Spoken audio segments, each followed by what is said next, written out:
Hi, this is Angela Barker, and this is my presentation about benzene. Okay, so what is it and where does it come from? Benzene is a flammable, yellow, sweet-scented liquid at room temperature. It evaporates easily and it floats on water, so it doesn't combine with water. They remain separated. It comes from natural sources such as volcanoes and forest fires, and it comes from human sources such as gasoline, crude oil, cigarette smoke, and through the process of creating manufactured goods. The exposures and side effects. So we are always being constantly exposed to benzene through the air. There are small amounts in all air due to the natural and human actions that release it into the environment. The side effects, if you have a short-term exposure, you might experience things such as vomiting, dizziness, headaches, unconsciousness. You could experience irritation of the skin if you have come into direct contact with like the liquid. If you have a more long-term or chronic exposure, you're likely to experience things such as anemia if it's present in the bones or excessive bleeding.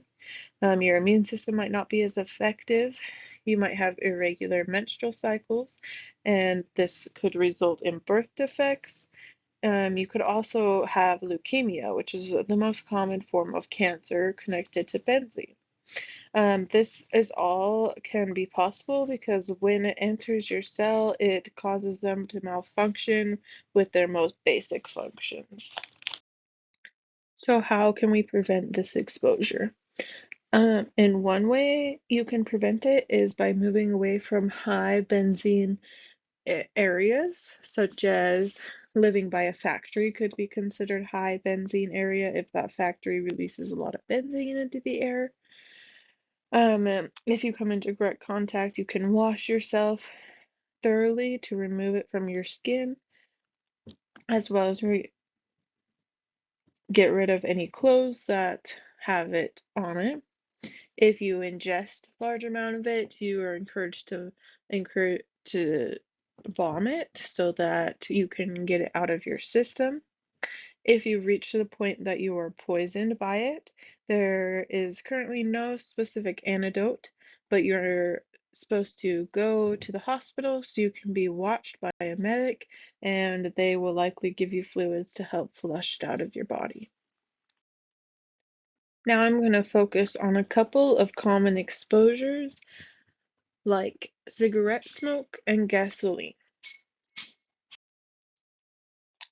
So when you smoke a cigarette, the smoke that is released due to the burning of the cigarette contains benzene.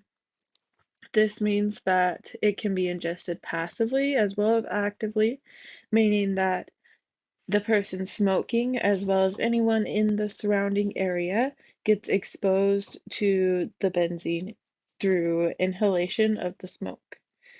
This is one of the reasons why it is really dangerous to smoke around kids because this is a high amount of benzene that they could be ingesting in their small bodies and it could really harm them. The average smoker consumes about 10 times as much benzene as the average non-smoker. This just shows how increased the rate of benzene is when you're exposed to cigarettes frequently. The other common exposure I'm going to focus on is gasoline.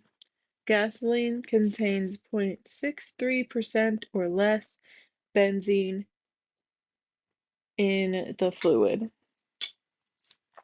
This is a very low amount that is closely regulated by the FDA. Because it is such a small amount, the cancer risk is relatively low. There is a study that is attached below that I read where they tested the benzene content in the air surrounding gasoline jobs, where such as pumping gas or manufacturing gas. jobs that are closely related to gasoline. They found that the rate of exposure to benzene is pretty much no increase to the normal rate of exposure, and that this gasoline has a very low cancer causing risk because you do not get exposed very much to benzene through gasoline. Now I'm going to cover some benzene exposure events that have happened in the past, such as benzene being present in sunscreen and dry shampoo, as well as what it has to do with the Ohio train derailment.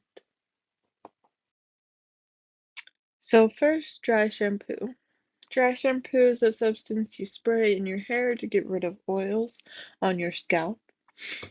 And an independent lab decided to test the benzene content of many companies' dry shampoo, and they found that 70% of the dry shampoos they tested had benzene present. This they found up to 170 times the recommended amount of 2 parts per million of benzene present in these products. This imposes a lot of risk because when you spray it on your scalp, there's some of the substances released into the air, so you're subject to inhaling this benzene. And it is also placed directly on your scalp where it could go through your skin and into your bloodstream and affect your body in many ways. And these types of products are things that are used every day, and this could lead to a chronic exposure of benzene. Because of this, they decided to do a recall of many products, specifically by the brands Bedhead, Dove, and Tresemme, some really popular brands that a lot of people used. And they were able to determine that there was a contaminant that contaminated these batches of dry shampoo, and they were able to remove it and prevent further exposure of benzene in the new dry shampoo they were making. The second event is a sunscreen recall. This happened around May of 2021, and that there were many batches of sunscreen that were recalled due to about 3 times the limit of 2 parts per million of benzene being present in these sunscreen bottles. These were specifically bottles from the brands Neutrogena and Aveeno, and they also determined that there was a contaminant that contaminated these bottles, and they were able to recall them and change their products so that they no longer were being contaminated by this benzene. The last example of benzene exposure is the Ohio train derailment that we learned about and focused on in this class. In this derailment, there were approximately 2 cars carrying benzene. When they did their controlled burn and release of these substances, it was likely that benzene was one of these substances they burned. If that would have been the case, then this could have caused the benzene to be inhaled by many people, such as how it gets inhaled from cigarette smoke. And if it was not burned controlled, then it might have leaked into surrounding areas. This could cause contamination of soils and contamination of water. But because benzene does not mix with water well, it would likely that it would have been easy to filter out of the surrounding waterways. In conclusion, pretty much everyone is exposed to benzene frequently through the atmosphere and air we are breathing in our everyday lives. This can lead to serious illness, but will likely need a greater exposure, such as a chronic exposure, to cause these illnesses like cancer. To avoid being in contact with benzene, you can avoid high benzene areas such as factory areas, and you should definitely avoid cigarette smoke and people that smoke around you to avoid the benzene that they are releasing, so you do not inhale it passively or actively. And these are all my references. Thank you for listening.